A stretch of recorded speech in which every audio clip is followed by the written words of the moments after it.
Salam, çox dəyərli Başaq, yəni qız böcü insanı. Bu video qətiyyən təsadüf deyil, sənin mart ayına olan bürc yorumundur. Yüksələn günəş eləcə də ay bürcü qız olan hər kəsə aiddir video və mən Karma Astroloq bu videonu sənin üçün çəkirəm. Özəl yorumlar üçün Instagrama, Tarotiçi Instagramına yaza bilərsən.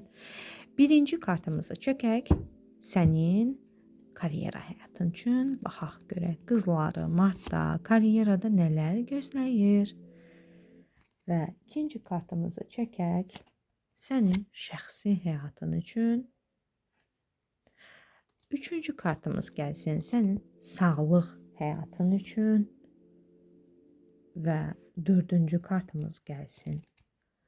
Belə bir sual qoyaq. Sən mart ayında hansı addımları atmamalısan, yəni nəyi etməməlisən və yaxud da hansı addımı atmalısan, yəni nəyi etməlisən. Və baxaq, növbəti kartımız sonuncu gəlsin, İvrəndən mesaj. Aha, bir də dəstənin ən sonuncu kartına baxaq. Ən sonuncu karta baxaq. İndi başlayaq. Genel oxuma edim sonuncu kartla. Sonuncu kart mənə deyir ki, sən bir xəbər almısan bu yaxınlarda, yaxın keçmişdə və bu xəbərin təsirindən hələ də özünə gələ bilməmisən.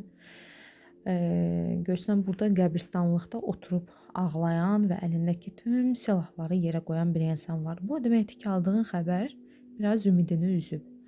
Aldığın xəbər bir şeylərin bitişi ilə bağlı xəbərdir sənə gəlib və sən pes etmisən deyir türklər. Yəni mübarizəni buraxmısan və xəbərin təsirindən eləcə oturub qalmısan, bilmirsən ki, nə edəsən və beynində də fikirləşirsən, nə edəcəyinlə bağlı, amma hələ də çıxış yolunu tapa bilmirsən. İndi gələk növbəti kartlara. Başlayaq birinci sənin karyera həyatınla bağlı. Karyera həyatınla bağlı mən hiss edirəm ki, karyera həyatı ilə bağlı Başaq bürcü insanı biraz öz səhvləri ilə üzləşəcək. Yəni bir neçə səhv buraxacaqsınız, bir neçə səhv edə bilərsiniz. Yəni kiməsə inana bilərsiniz, buna görə pul itirə bilərsiniz, yanlış yatırım edə bilərsiniz, alqı-satqıda aldadıla bilərsiniz, pulu elə əlinizdən də salıb itirə bilərsiniz ya da bilmirəm işinizdə problemi dilinizlə, hərəkətinizlə və s. Yəni bir şəkildə özünüz yarada bilərsiniz bu problemi və nəticə olaraq həmin problem bir növ özünüzü görmənizə, özünüzlə üzləşmənizə səbəb olacaq. Açıqcası biraz sizi emosional planda görürük karyera həyatını. Ümumiyyətlə kartlarımızın elə bir çoxunda bir emosionallıq var, belə hiss edirik. Və sizin şəxsi həyatınız sizin işinizə də təsir edə bilər. Hətta ola bilər ki, şəxsi həyatınızla bağlı məqamlar sizin iş həyatınızla da bağlılığı var. Belə məqamlar ola bilər. Yaxud həmən insan işinizdədir, yaxud da həmən insan işinizə təsir edir, təsir göstərir və s. Nəysə, bu şəxsi həyatınızın bu iş məsələsinə təsiri var. Depressiya kimi də təsiri ola bilər, amma belə birbaşa təsiri də ola bilər. Və onu da deyim ki, nəsə yenə bir xəbər, bir ümid, bir gözləmək, belə bir enerji var da, yenə nəyisə gözləyirsiniz, yenə karyeradan söhbət gedir. Hiss edirsiniz ki, yəni nəsə ola bilər də, sanki pulunu itirmiş insan o pulun yerinə başqa bir pulun gələcəyini, yəni vəziyyətin düzələcəyini, kompensasiya olunacağını gözləyir. Və mən sizə belə bir cavab verim bir kart çəkərək. Baxaq görək nə olacaq. Aha, daha bir kart çəkək. Biraz çalışın karyera həyatından bağlı. Diqqətli olun. Əsas da bank məsələləri ilə bağlı problemləriniz ola bilər. Borclar və xərclər həddindən çox ola bilər. Biraz öhdəsindən gəlinməyəcək dərəcədə ola bilər. Bir də burada hiss edirəm ki, müəyyən insan ya da insanlar var. Baxmayaraq siz hal-hazırda çox çətin bir vəziyyətdəsiniz, amma onlar sizi qurban pozisiyasında görən, daha da vəziyyətinizdən istifadə edib yararlanmaq istəyə bilər. Nəyinizisə ələ keçirmək, pulunuzu, işinizi, mövqeyinizi, evinizi və s. Və çox diqqətli, göz açıq olmalısınız siz. Siz gərəksiz adamlara güvənəcəksiniz mart ayında. O gərəksiz adamlara güvənməyin, gərəksiz adamlara hörmət, sevgi bəsləməyin nəticəsində biraz zərbələrlə üz-üzə qala bilərsiniz. Mən deyim. Sonra gəlirik növbəti kart sevgi həyatınızla bağlıdır. Sevgi həyatı bağlı da ki, bu sevgilimi deyim, həyat yoldaşımı deyim, bu biraz sizi belə fikirlərinizi lap qarma-qarışıq eləyib. Yəni elə bir vəziyyət yaradıb ki, sizin əlinizdən bir şey gəlmir. Yəni sizin edəcəyiniz bir şey yoxdur. Həm də ki, yəni sizinlə olan münasibəti də tərs çevirib. Türklər deyirik, təpə-taklaq, tərs çevirib. Həm ümidlisiniz, fikirləşirsiniz ki, yəni qarşı tərəf vəziyyəti düzəltmək üçün nəsə edəcək, bir şeylər eləyə bilər, yəni nəsə gözləyirsiniz də, ola bilər. Ola bilər, bəli, cəhd eləyə bilər. Ola bilər filan səhvini, filan hərəkətini, filan dediyi sözü və s. dəyişər, düzəldər. Fikirləşirsiniz, ümid eləyirsiniz. Həm də ki, onun elədiyinin belə təsiri altında bir xeyli belə tənbəlləşmiş, yorğunlaşmış, depressiyona belə itilmiş bir adam kimi sizə. Əslində bu arada mən deyim, qız bürcü üçün ümidsiz vaka deyil vəziyyət. Əksinə burada görürsüz bir dənə açıqlıq var. Sizsə hardasınız? Bir dənə çalanın, çala deyirlər, mağara deyirlər, içində ayaqlarınızdan da asılmısınız. Bu nə deməkdir əzizlər? Bu o deməkdir ki, əslində xilas ediciniz də var.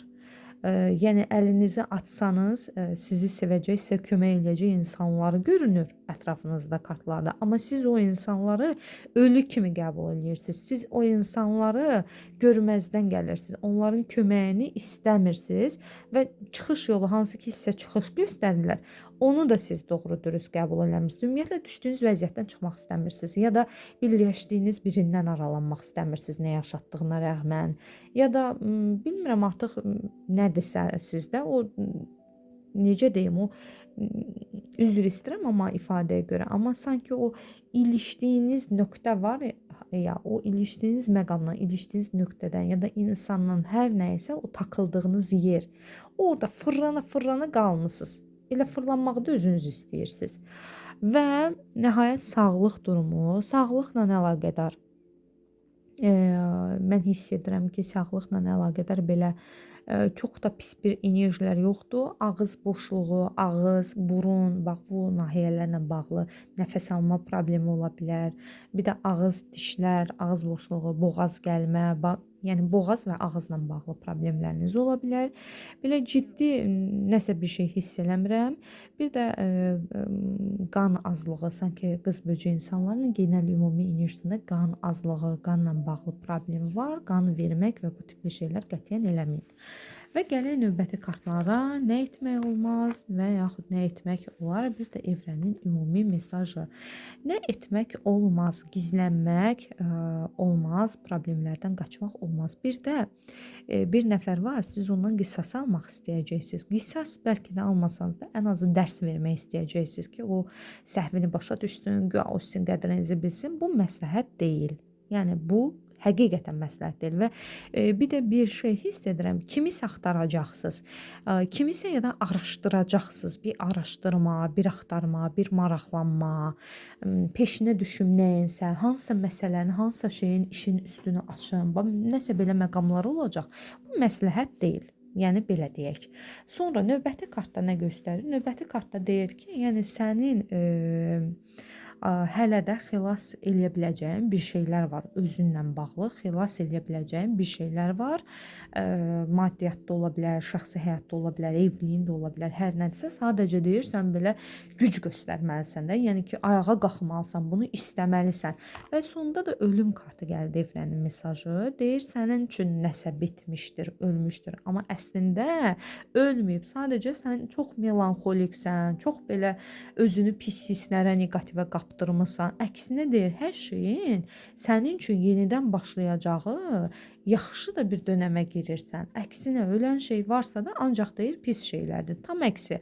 İstər maddiyyatla bağlı mart ayında dərslər var. Sadəcə almanız gərəkən karmik dərslərdir. Həddindən çox saf olmamağı və həddindən çox verici biri olmamağı, borc vermək, bilməm artıq pul bəlkə sadəcə pay verirsiniz ya da evinizi verirsiniz, yeməyinizi verirsiniz, nədirsə artıq hər insana eləməməli olduğunuzu anlayacaqsınız. Bax bunu deyim sizə. Sevgi həyatında isə mən hiss edirəm ki, sadəcə özünüz belə tənbəl, hisslərə həddindən çox qapılmış, maddiyyatın da burada təsiri var əlbəttə ki. Amma onu da deyim ki, sizin ətrafınızda sizə dəyər verən insanlar həddindən çoxdur, başaqlar. Sadəcə siz, necə deyim, siz elə bil ki, köhnə bir şeyləri buraxmaq istəmirsiniz. Köhnədən olan şeylərə çox qapılmısınız. Yəni köhnə dərkən mən çox uzaq keçmişdən danışmıram. Bəlkə bu yaxınlarda olan bir şeyə çox qapılmısınız və deyirsiniz ki, bunu yox da, bunun mən acısını çəkirəm, mənə heç kim dəyməsin, toxunmasın. Amma bu kart ölüm kartı kimi bir kartdır. Yəni tam olaraq əslində ölüm kartı deyil, qılıç üçlüsüdür. Amma hardasa ölüm kartına bənzərliyi var bu kartın və kart mənə deməyə icazə verir ki, yaxşı şeylər olacaq. Sənə elə gəlir ki, bir şeylər öldü, bir şeylər bitdi, sən xilas olacaqsan. Sənin yəni burada xilasın var, çıxışın var, çıxacaqsan. Bəzi şeyləri itirib arxada qoya bilərsən, amma çıxışın da var. Bu qədər dəyərli başaqlar, sizləri çox sevirəm. Gələn görüşlərədək.